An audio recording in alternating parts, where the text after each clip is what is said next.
My name is Caitlin. I'm a senior majoring in American Studies. I have the pleasure of introducing our speaker tonight, Geoff Shepard. He is an author and lawyer, and he earned his BA from Whittier College and his JD from Harvard Law School. In 1969, he was selected to be a White House Fellow and assigned to the Treasury Department, where he worked under Paul Volcker, the Undersecretary for Monetary Affairs. He then joined John Ehrlichman's domestic counsel staff at the Nixon White House, where he served for 5 years. He also worked on President Nixon's Watergate defense team, where he was principal deputy to the president's lead lawyer, J. Fred Buzhardt. In that capacity, he helped transcribe the White House tapes and ran the document rooms, holding the seized files of H.R. Haldeman, John Ehrlichman, and John Dean. Mr. Shepard is the author of The Real Watergate Scandal, Collusion, Conspiracy, and the Plot That Brought Nixon Down. Please join me in welcoming Geoff Shepard.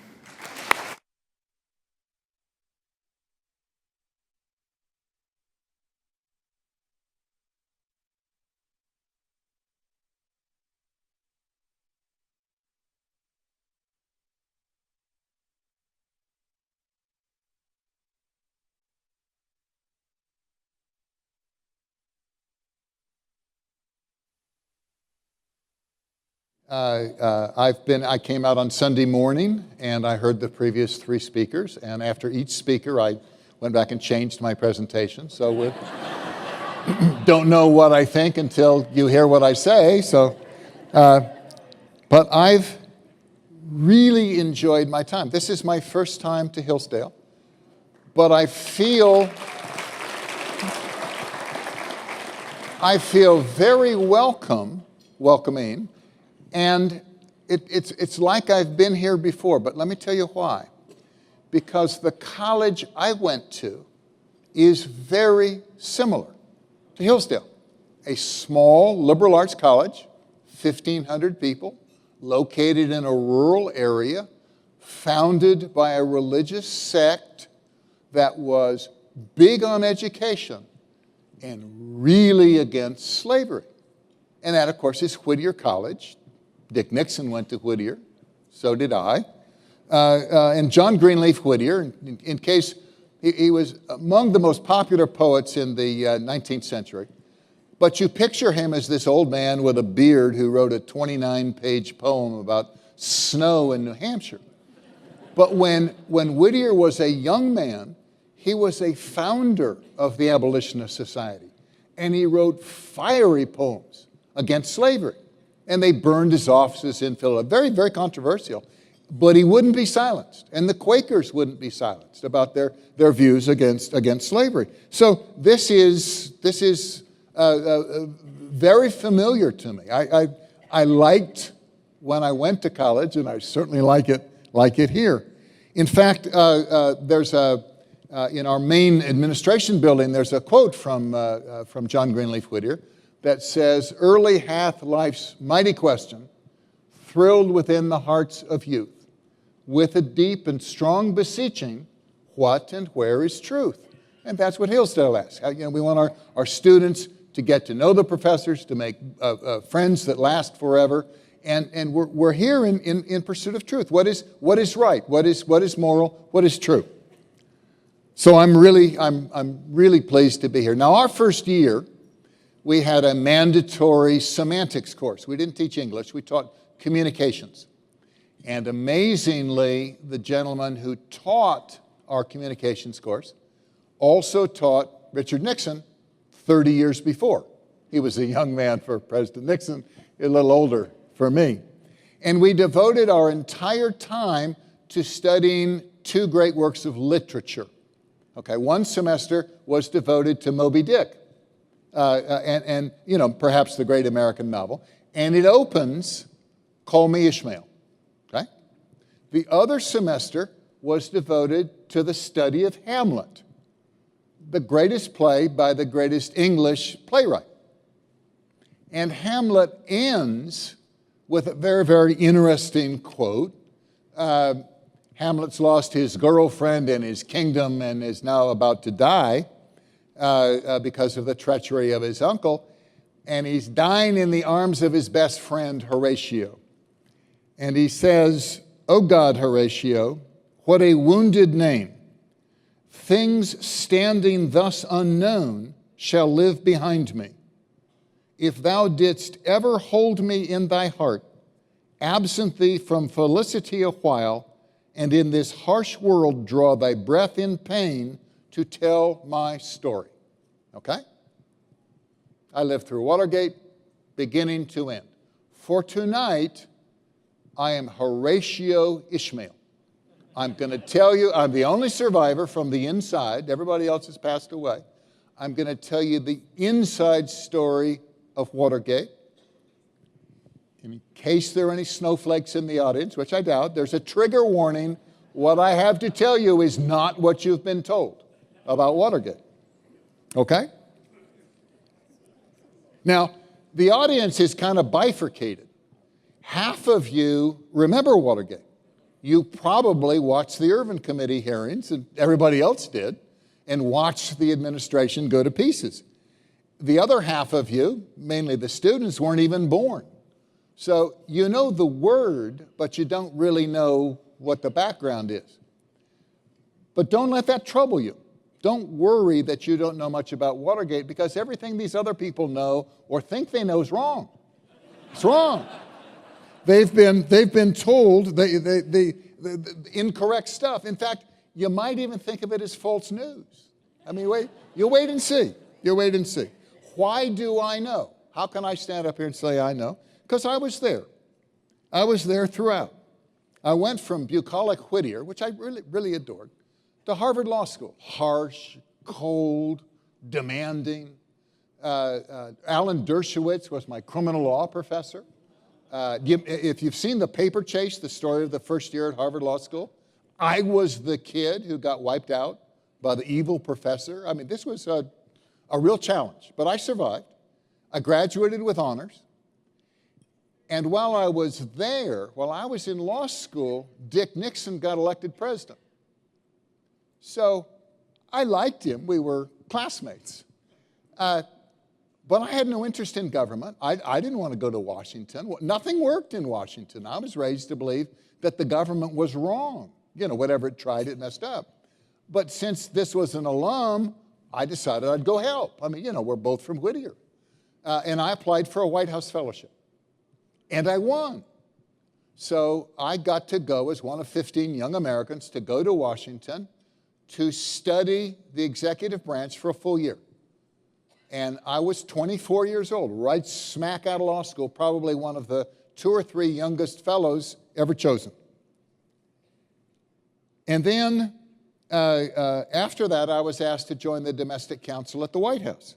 And I spent 5 years there. The domestic council is the counterpart to the National Security Council, and it staffs the president on domestic issues as distinguished from foreign affairs. And my focus was the Department of Justice. I was the policy guy for law and order, crime and drugs. So I knew and I worked with every single figure in the Watergate scandal. These weren't names in the newspaper to me. I worked with them. Some I liked, some I didn't like, but I knew them all. Then toward the end, I was there 5 years. Toward the end, there was turnover. We had people leaving, you know, being arrested, being indicted. And so we brought in a new team, a new chief of staff, Alexander Haig, a new lead Watergate defense lawyer, Fred Buzhardt. And I became a member of his defense team. So for the last year, I was deputy to the lead Watergate defense lawyer. And in that capacity, I transcribed the White House tapes. I ran the document rooms holding the seized files, and I briefed the senior staff on Watergate developments. Now, if you've known or studied this or lived through it, you know it all ended rather badly. Nixon resigned in disgrace, and 24 of my colleagues from the Nixon administration were convicted and imprisoned for various criminal offenses. But my role wasn't done.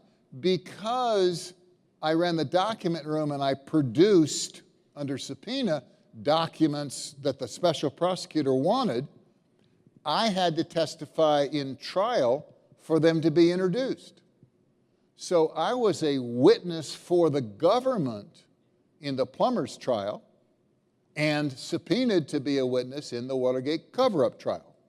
And I'm on the wrong side, see, because these are my friends, but I had to build, it's called a chain of custody witness. How did that document get here? The lawyers have to do that. And then when it was over, when the long nightmare of Watergate was over, I was unemployable because I'd worked at the Nixon White House. And I went over to the special prosecutor and I said, you know, I can't get a job. And they said, well, a lot of people got hurt in Watergate. You didn't do anything wrong. You didn't go to prison. And son, we don't write letters. We don't say you're cleared. We indict you or we're silent. And I said, you owe me a letter. You owe me a letter. I was a defense lawyer. I acted honorably, and I can't get a job. And they did it, okay? The special prosecutor wrote a letter, the only letter, and it says in pertinent part, he said, what do you want it to say? I said, I'll tell you what I want it to say. After checking with my task forces, I can tell you, you are not and have never been the object of an investigation of this office, which is as close as you get from the Nixon White House to a certification of innocence. Okay. Having cleared myself, I ran away, left Washington, D.C., moved my family to Philadelphia, embarked upon a 30-year career as a lawyer for the insurance industry. But it occurred to me right after about 2004 that the people that really knew what had happened inside the White House, not the reporters and not the people who had gone on or been indicted and went through the trials, but stayed on the White House staff, they'd all died. And that if I didn't tell the story, nobody would. So I decided I'd tell my point of view. It's not what everybody thinks. It's a very, very different point of view. But I discovered in doing the effort that the records of the Watergate Special Prosecution Force, the special prosecutor, are kept at the National Archives. They were government employees. And those records that have survived, you can go read. This is like discovering 30 years later that you can see the coach's playbook from the team that defeated you in the state finals. You know what you were trying to do. Now you can see what they were trying to do. And I think you will be very interested in what I've covered up. Now, because of that, I've authored 2 books. One book is in 2008, and it talks about the politics behind the Watergate scandal. And one was published in 2015, and it talks about the prosecutions and how they worked. So we'll get to those things. But first, what I want to do is do a quick comparison to what's going on today.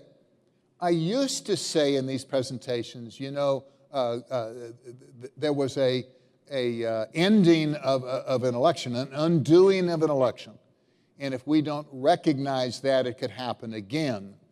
Well, it might be happening again. So I don't know what's going on today. I don't want you to think I have any inside information. If you keep up with it, you'll be able to make comparisons with what I can prove was going on 40 years ago. And you can wonder whether that same thing is going on later in our nation. So with that, let's compare Nixon to Trump as individuals. There were eerie similarities. Each is a changed candidate prevailing in an exceptionally close election in a hugely divisive era. Each is a classic outsider, thin-skinned and distrusted by party elites. Each assumed office opposed by every single D.C.-based institution: Congress, the Hill staff, the federal bureaucracy, the law firms, the think tanks, and especially the media. And each is furious, perhaps understandably, but just furious about being bedeviled by a highly partisan special prosecutor. So those are the similarities, and it's like as the opening said, déjà vu all over again. What are the differences? And they're considerable also. Nixon was a seasoned politician, lifelong. Watergate clearly had crimes. There really was a break-in, and there really was a cover-up. The Democrats in the 1960s and 70s were firmly in control of the Congress. It was a 2/3, 1/3 in both houses. The Watergate prosecutors back in the Nixon era had no oversight by the Department of Justice. They operated with total and unreviewed independence. And in those days, we called it the liberal Eastern establishment, and their media controlled all of the media. There was no Fox News. There was no talk radio. There was no dissent. There were 3 networks, ABC, NBC, and CBS. They were headquartered within 6 blocks of each other in Midtown Manhattan. There were 2 prominent newspapers, the New York Times and the Washington Post, and there were 2 prominent news magazines, Time and Newsweek. And they all agreed, so the other point of view was never presented. We couldn't get our point of view out. And then finally, I added this just yesterday, in retrospect, Nixon played by their rules, played by the establishment rules. We have no assurance in today that the current president is going to behave like they'd like him to. We'll see. But you have a random element in Trump. He's not going down easy. Okay. Let's go back to 1968. 1968, and this is the 50th anniversary of 1968. The nation was tearing itself apart because of the Vietnam War, the opposition to the Vietnam War. There were assassinations of Martin Luther King and Robert Kennedy. There were bloody riots and demonstrations in 19 major cities. And great universities were brought to their knees by student dissent on lots and lots of campuses across the nation. It was a hugely divisive era. Nixon was elected on 2 promises: end the war, peace with honor, and restore law and order. We'll get around to justice in a minute, but first we got to have domestic tranquility. We got to have law and order. And then he had an extraordinarily successful first term. His foreign affairs victories are quite well known: opening to China, Soviet détente and the strategic arms limitation talk, ending the war with the Paris Peace Accords, geopolitics in the Middle East that removed Soviet influence and substituted the U.S. and saved Israel during the Yom Kippur War. I mean, it was a brilliant 4 years. I didn't have anything to do with it because I worked on the domestic side. But his domestic accomplishments were equally impressive. Creation of EPA, the Clean Water, Clean Air Acts, the Marine Mammal Act, the Anti-Ocean Dumping Act, the 18-year-old vote, the peaceful integration of Southern schools, the ending of the draft, the restoration of rights to Native Americans. The list goes on, and it was almost that Nixon came into office and looked out and said, okay, who's got a legitimate complaint? And he addressed them. And we call it today, we didn't call it this before, we call it the pursuit of the just society, because he tried to address legitimate concerns. He quadrupled the number of women appointed to high government positions. I mean, just the list goes on. And so he's reelected in an absolute landslide. He carries 49 out of the 50 states. He only doesn't carry Massachusetts and the district. But there's this problem. There was this break-in back at the Democratic National Committee headquarters, and it's lingering out there. And that's what, in the end, the cover-up of that is what brought him down. So let's review very quickly what happened in Watergate. There's this man named Gordon Liddy. I worked with him. You don't have the pleasure of knowing Gordon Liddy, but I do. He was asked to develop a campaign intelligence plan. He did. He prepared one, and it was reviewed at 3 meetings with John Mitchell. 2 of them occurred in the AG's office, and Liddy presented this bizarre proposal for mugging, bugging, kidnapping, and prostitution. And I'm not making it up. There were really parts in there for that. It got cut back, and in the end, it didn't contain stuff other than bugging. The break-ins occurred on May 28th and June 17th. They were caught red-handed on June 17th, but they were going back in. There was a trial, and in the trial, everybody was convicted. There were 4 Cubans involved, and there were 3 people from the committee to re-elect: Gordon Liddy, Howard Hunt, and James McCord. And that was on January 30th, 1973, before Judge John Sirica. And Sirica was not happy with the outcome because he hadn't uncovered the responsibility for who did this. The prosecutors just said, no, we caught them red-handed. We don't have to prove that. We can prove that they were involved. But the judge said, no, that's not good enough. I want a Senate investigation. Got it. And I'm going to give you a list of 8 people I demand be called in front of the grand jury because I think they're responsible. So the Senate Irvin Committee, the one you watched on TV, was created on February 7th. And then things really began to go south. The cover-up collapsed on sentencing day from the Watergate burglary trial on March 23rd. The special prosecutor was appointed on May 25th. President Nixon resigned in disgrace on August 9th. And his top aides were convicted on all counts in the cover-up trial. The cover-up trial came last, and they were convicted on New Year's Day, 1975. And the point I want to make is the cover-up trial was the capstone, the end of the Watergate scandal. Nixon's gone. We didn't get him. He resigned. But boy, we got his aides, and we convicted him, so there's no coming back, no second look at what we did in Watergate. So that's those are the dates. They'll be on the exam for the students. You'll need to take these things down. What the trial came down to and what the case was about was who was responsible. These are the 6 key players.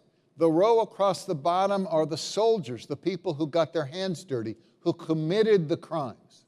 Gordon Liddy planned the intelligence operation, led the break-in. His boss at the committee to re-elect was Jeb Magruder. Magruder sent him back in. Magruder got the fruits of the wiretaps.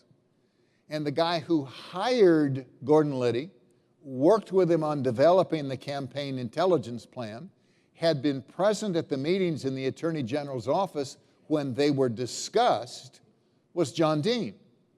John Dean's counsel to the president, but John Dean realized the moment these guys were arrested that he was at risk of being indicted because he knew beforehand. So he ran the cover-up, and he's admitted in public occasions that he was chief desk officer for the cover-up. Cover-up collapsed. It should have collapsed. It was illegal.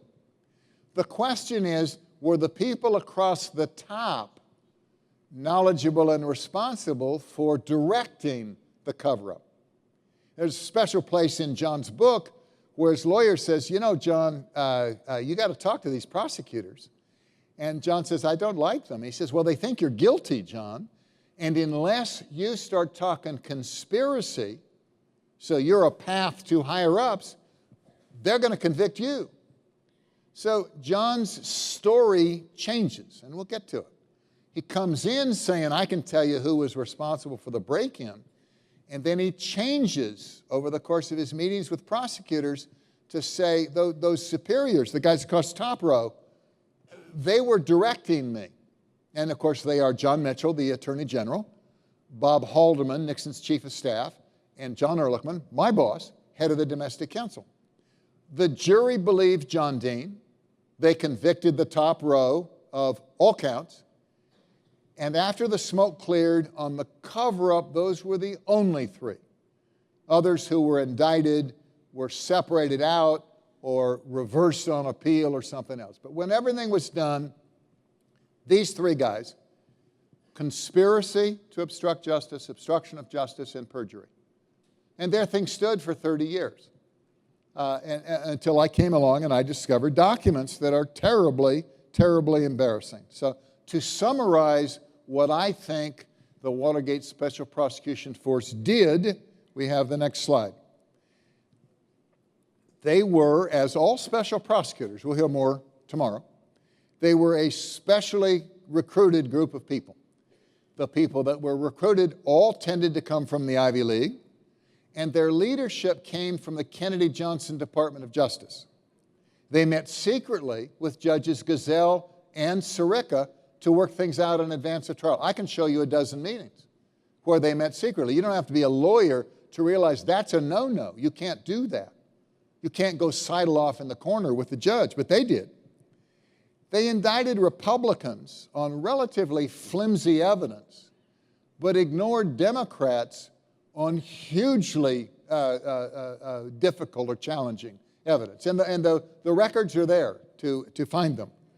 They withheld exculpatory information. The government, when the prosecution, it's not you win at any cost. If they come across evidence that tends to help the defense, they have to turn it over.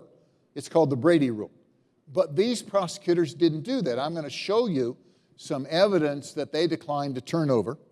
And finally, and perhaps the most outrageous of all, they met secretly with the chief judge on the appellate court to tell him how to stack the deck on appeal so there was no chance of being reversed. Judge Sirica, while he was chief judge, was the most reversed judge in the D.C. area, and he was reversed mainly for ignoring the rights of defendants. So the big worry, because he was so pro-prosecution, they would win at trial but be reversed on appeal. That they fixed that too by making a secret call on the chief judge. Okay, here you have a picture. These are the members of the Watergate Special Prosecution Force. His picture's taken on the courthouse steps. There's 100 people in this picture. And what you have to appreciate is from the first day, the table of organization, the intended role for the special prosecutor was 100 people.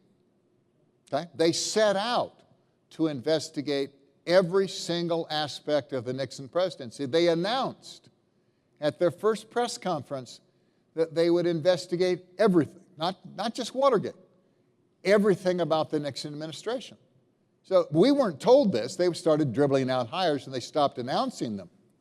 But in fact, it was 100 people. There could be 100 people that decided they didn't like Hillsdale and you wouldn't know where to protect yourself. This is like having 100 mothers-in-law that don't like you, you know, that want, let me see your love letters from high school. You know, we're going to get you. Okay, this, next slide, is a chart. This is a chart of the Kennedy-Johnson Department of Justice. This is the Department of Justice that was removed from office when Dick Nixon was elected in 1968.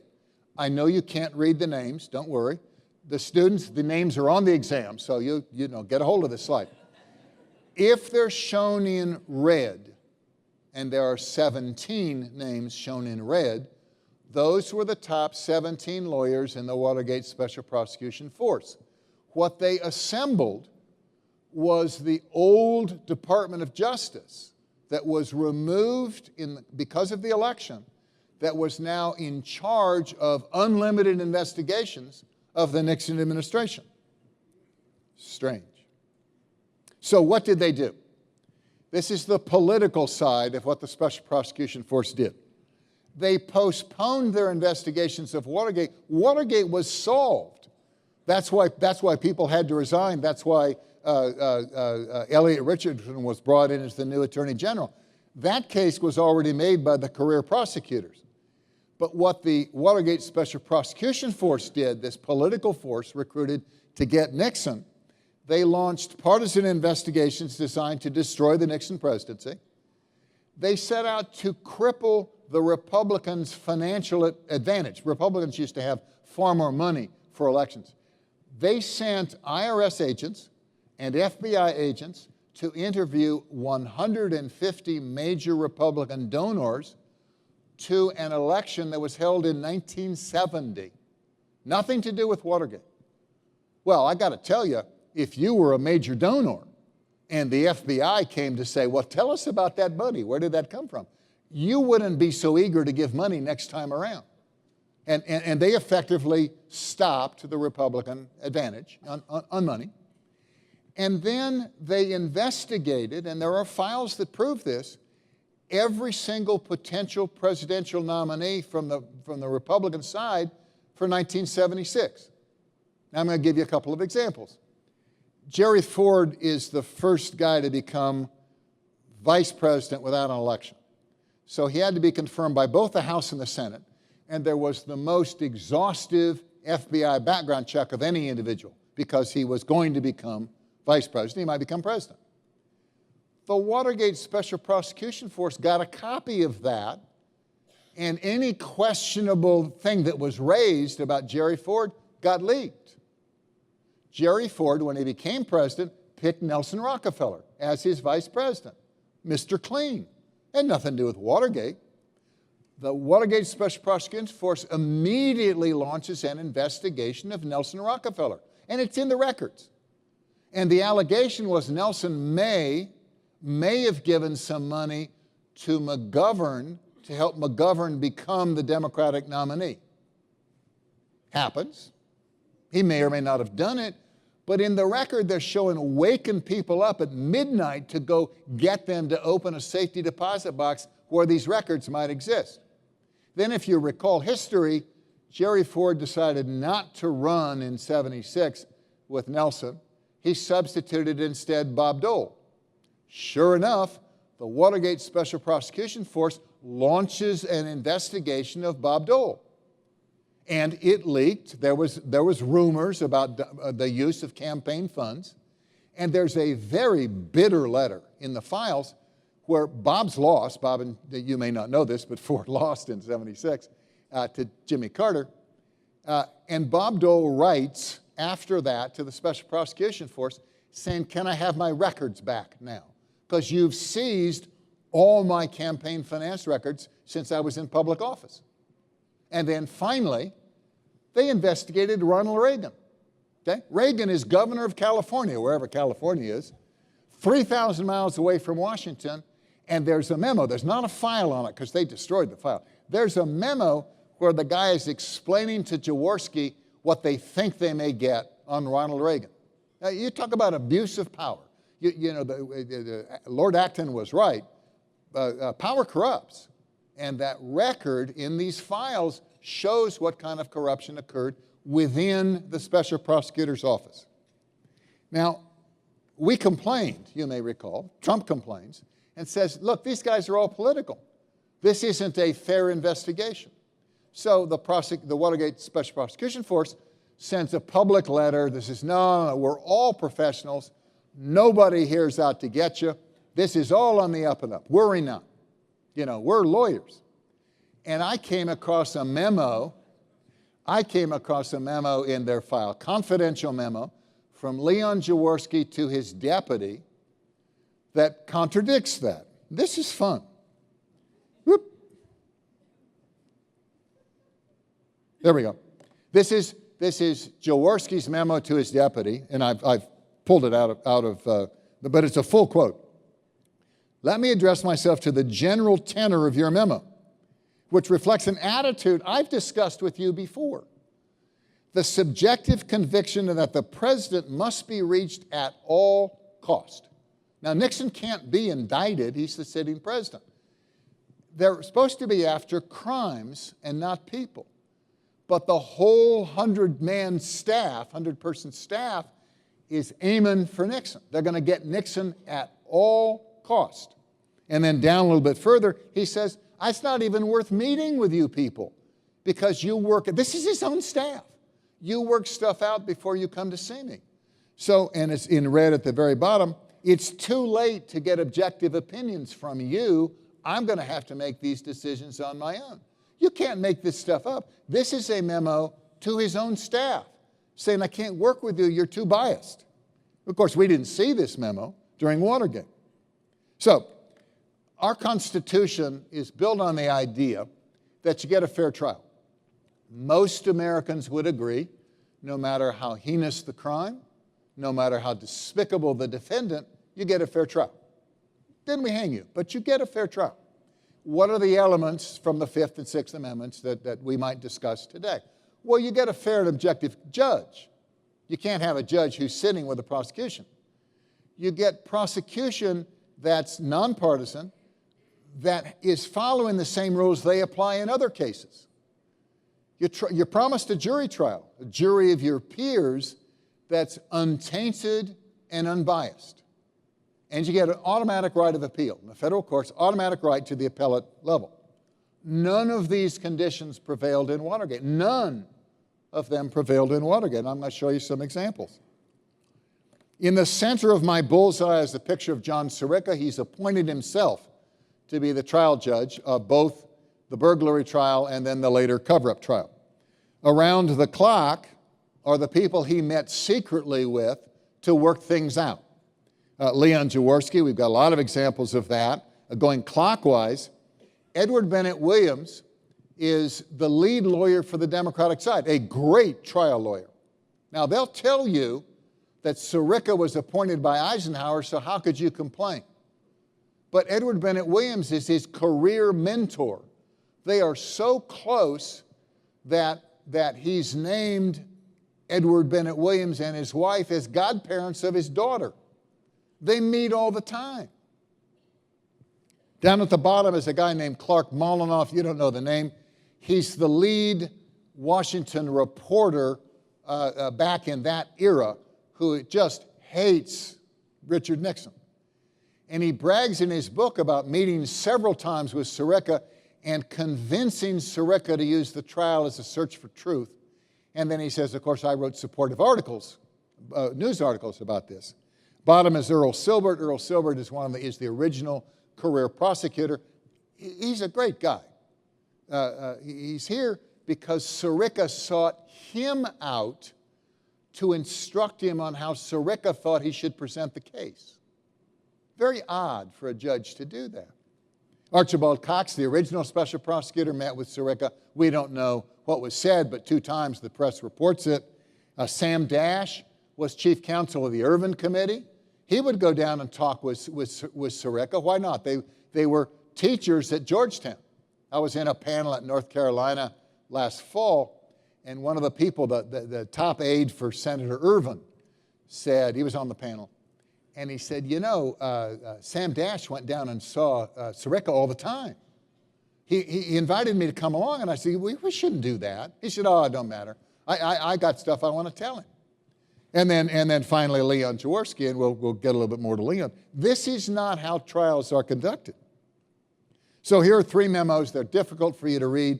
The point is, I got the memos. Okay? It's not just surprising these people met secretly with a judge. They made records of their decisions.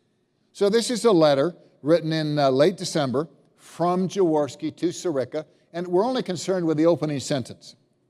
When Messrs. Ruth, Locavara, Benvenisti, and I met with you and Judge Gazelle at your request on Friday, December 14th.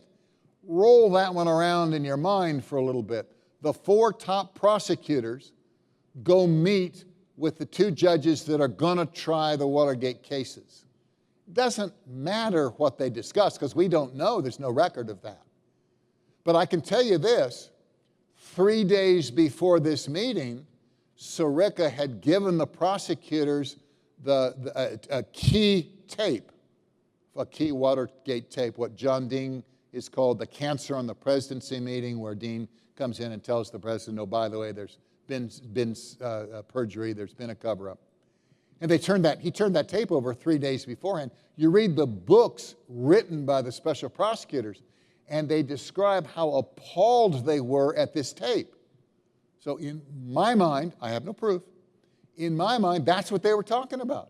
They were talking about what this tape meant and the tape's significance. All I can prove is they met. But there is no occasion, no way, no explanation for 4 prosecutors to sit down with 2 judges. Next memo is, again, from Leon Jaworski's confidential Watergate file, and it's a memo to the file that memorializes his most recent meeting with Judge Sirica. I read, "On Monday, February 11th, I met with the judge, at which time several matters were covered as we sat alone in the jury room. He again indicated, provided the indictments came down in time, he would take the Watergate case. He expressed the opinion these indictments should be returned as soon as possible." Well, no kidding. Judge Sirica is about to turn 70 years of age. He has to step down as chief judge. Can't appoint himself. He needs those indictments to come before March 19th. And they make it by 3 weeks. It's really tight.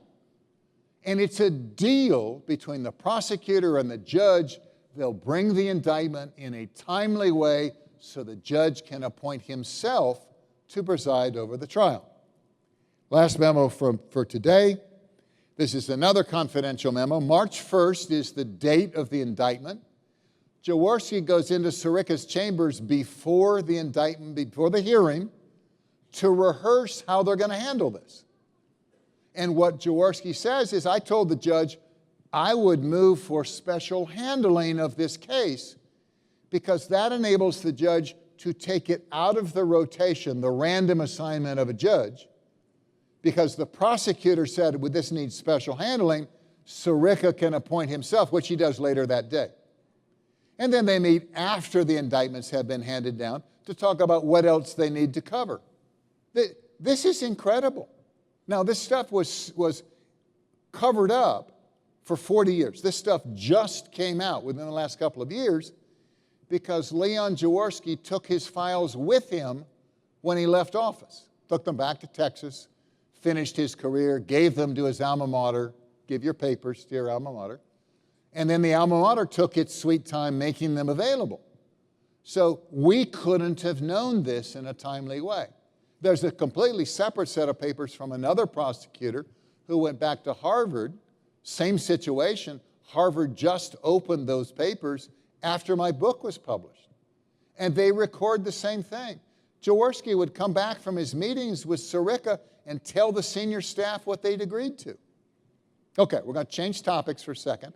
These are 2 examples of what's called exculpatory evidence. Remember, the prosecutor must turn over exculpatory evidence to the defense. And what we have are indications that John Dean changed his testimony.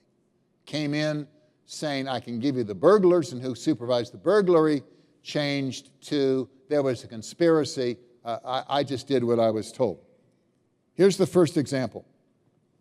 These are handwritten notes that the 2 new prosecutors took in interviews with the original prosecutors. Dean or his lawyer, has been meeting with the original prosecutors over the month of April. They meet or they talk on the phone 12 times. So these are the notes, the exact quote. First of all, when they're talking about money, Dean said, yes, they were paying money to Hunt, but he never said it was to buy Hunt's silence. But the best one is the next paragraph. May 2nd and 3rd, situations in flux because of the Senate committee and Cox.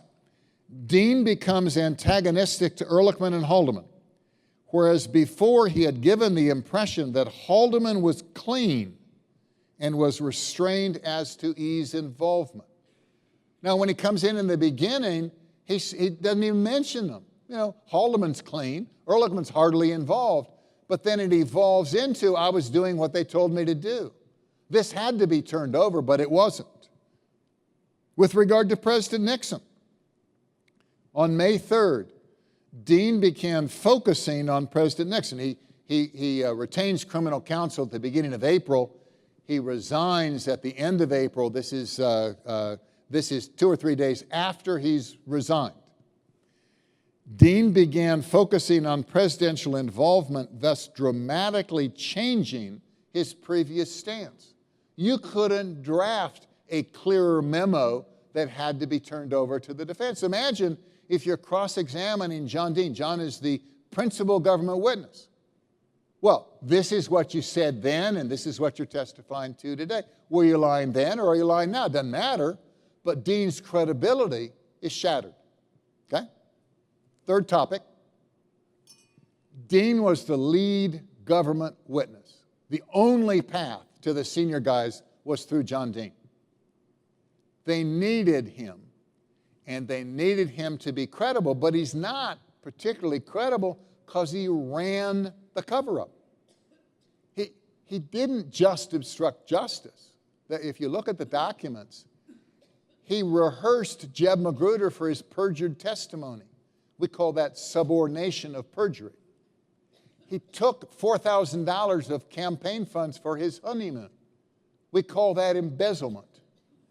He took materials taken from Howard Hunt's safe and didn't give them to the FBI, put them in his file cabinet, and later destroyed them. We call that destruction of evidence. And he took prosecutorial information that he got from the prosecutors and he shared it with defense counsel. That really is obstruction of justice. So John Dean is at the very heart of the wrongdoing. And their worry was he wouldn't make a credible witness. So what did they do? They decided to sentence him to prison in advance of the trial and to throw the book at him. So they sentenced him to 1 to 4 years in prison, the harshest sentence handed down to that date, with his incarceration to begin on the first day of trial, so he can testify that he's been punished, his life is ruined, these guys were in it, you ought to convict them. So what does Sirica say about that in his book? I knew that what Dean said on the witness stand wasn't going to make any difference in the sentence I handed down. So to prevent the suggestion that he was testifying in the hope I would reduce his sentence, I decided to give Dean that sentence well before the trial. This is contrary to what usually happens in major cases. What did the prosecutors say about this? In their book, moral balancing aside, the real politique of the situation was that Dean wouldn't be an effective witness at trial if he got a free ride. The evident effect of Dean's prison sentence later on the jurors confirmed our tactical judgment. As a man who was already serving a long jail term, Dean made a measurably greater impression than if he had never been charged or punished for his acts. Okay? Boy, did we make him credible. 1 to 4 years, incarceration begins the first day of trial. People are all convicted. 1 week after the jury verdict that convicted everybody, Judge Sirica reduces John Dean's sentence to time served, and he's set scot-free. No probation, no parole, no nothing. Nice to have met you. So he goes from the most punished, 1 to 4 years, to the least punished, 4 months. Then it turns out he never spent a single night in jail. Never. He was put in a witness holding facility at Fort Holabird, Maryland. So he spent his nights in what amounts to Army barracks, where he got conjugal visits from his wife. And in the daytime, he was driven down to his dedicated office with the special prosecutors, where he worked on his book. And John Dean recently has bragged on 3 different radio shows. Pretty tough, don't you think? But the American public and the jurors were convinced this guy was being properly punished. It was a fraud engaged in by the judge and the prosecutors and, of course, my good friend John Dean. So what do the prosecutors do to Nixon's aides? We're on the downhill side. We're okay. What did the prosecutors do to Nixon's aides? Well, the fix was in. They met in secret with the judge, work out issues and procedures in advance of trial. The dice were loaded. They worked a deal with the judge to assure the case was tried before a D.C. jury. I mean, I digress. You all did a survey of the students on 2016. Who'd you vote for? And the way I read it, 49% admitted they voted for Trump. A whole bunch of people either said they didn't vote or they declined to state. And 4% said they voted for Hillary. Okay? So if Hillary were to be brought out here and be accused of something and the students were on the jury, you wouldn't think she'd stand a chance. Okay? The vote in the district in 2016 was, of course, exactly the reverse. Hillary got 90% of the vote. There were some third-party candidates. Trump got 4%. Those poor people who are being investigated, if they come to trial in the District of Columbia, where the jury is drawn from the pool of registered voters, they don't stand a chance. And the same thing happened with Nixon's people. They were tried in the District of Columbia after 52,000 column inches of adverse publicity and a bunch of jurors who were diehard Democrats. And finally, the deck was stacked. The special prosecutor made in secret with the chief judge to show how liberal control could be maintained on appeal. Last slide. And I hate to leave you with this, but I decided, I just did this afternoon. These are the two great myths. What did they do to Dick Nixon? I've told you about how unfair the trials were.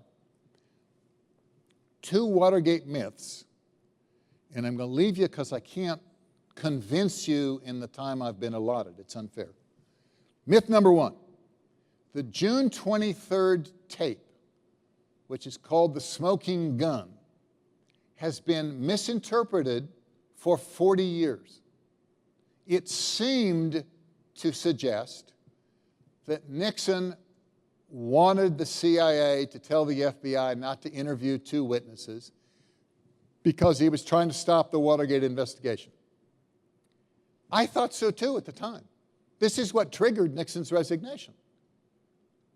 But it turns out the purpose of getting the CIA to tell the FBI not to interview these two people, we know who they are, was because they had channeled major contributions from prominent Democrats who were playing both sides.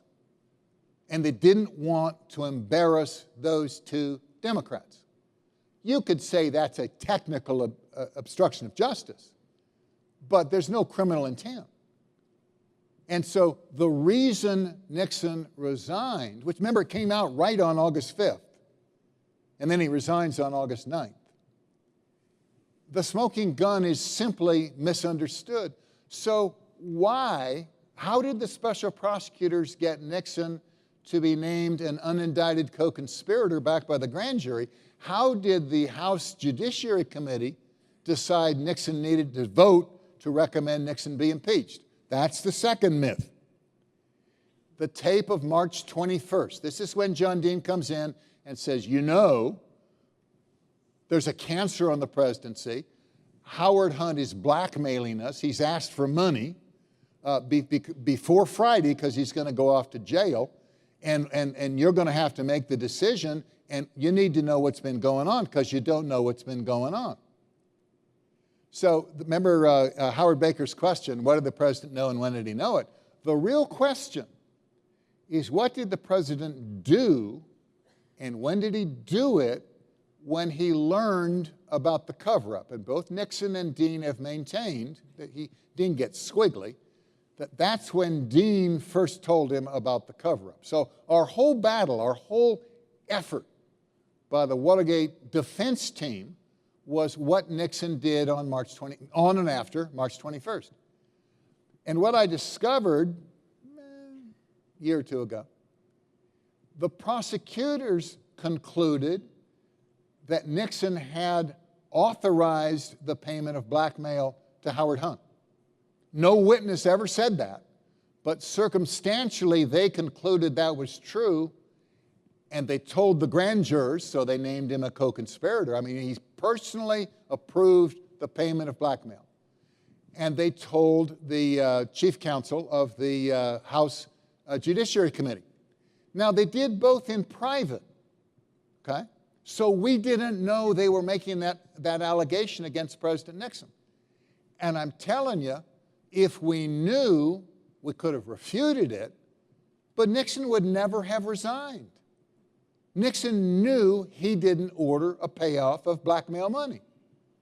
And things would have unfolded differently. But they operated in secrecy, and then, of course, they couldn't prove it. Turns out that they were wrong, but after Nixon resigned and the smoking gun came out, they didn't care. We just moved on. And no one could call the prosecutor on that. What did Nixon do? And then I will stop. We'll take questions. I've limited you as much as I can. What did Nixon do when Dean told him there was a cover-up? And if you listen to the tapes, and believe me, I have listened and transcribed and studied and worried, he tells his staff, this meeting occurs in the morning. He tells his staff that afternoon, Haldeman, Ehrlichman, Dean, and they're bringing Mitchell down the next day, that the way to beat Hunt is to disclose the information ourselves. That's how we beat the blackmailer, because he'll never go away. So the next day, very next day, Mitchell comes down, and Nixon tells his best friend that he's going to call for a new investigation. New information has come to my attention, and I'm waiving executive privilege, and my staff will come testify. Now, you're sitting here, and if you know Watergate, you're saying, can't be. That's a 180 degree off what we've been told. But it's true. It's true. Thank you. It's been a pleasure talking to you.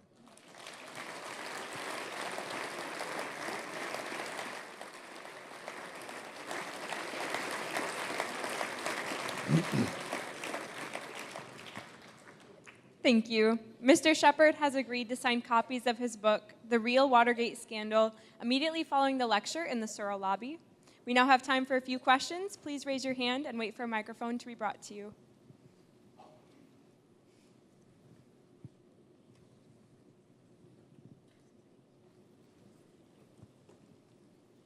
Hi, my name is Samuel. I'm a junior here at Hillsdale.